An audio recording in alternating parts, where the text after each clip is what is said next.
بالله من الشیطان الرجیم بسم الله الرحمن الرحیم.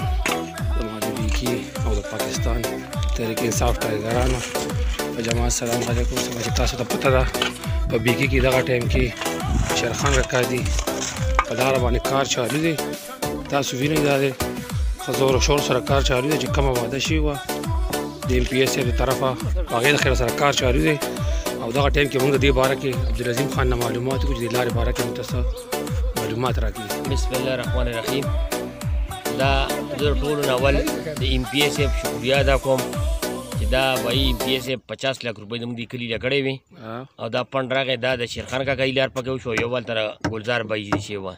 دا دواړه لارې انشاءالله تعالی تاسو ته ښکاري دا مکمل کېږي انشاءالله تعالی.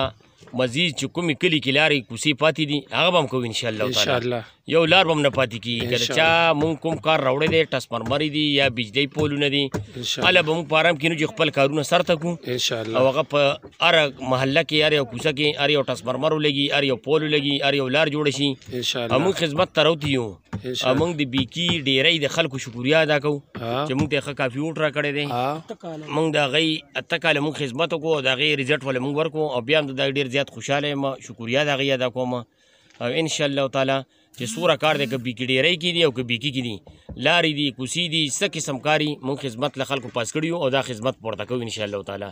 کار به د چا هم نه پاتې کېږي چې کوم نیمګړي کارونه چا لارې کوڅې پاتې دي ورسره 2 کاله 1.5 کال زموږ حکومت پاتې دا به په 1.5 کال کې انشاءالله تعالی کمپلیټ کېږي.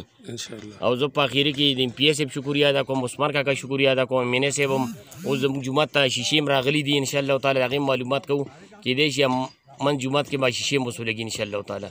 والسلام. ډېره مننه. دا وګورئ تاسو کتلی شئ دا کار پکې وشو، دا کار پرونه بله ورځ کې وشو، نور کار ورپسې مزید کېږي. راځه استاد جی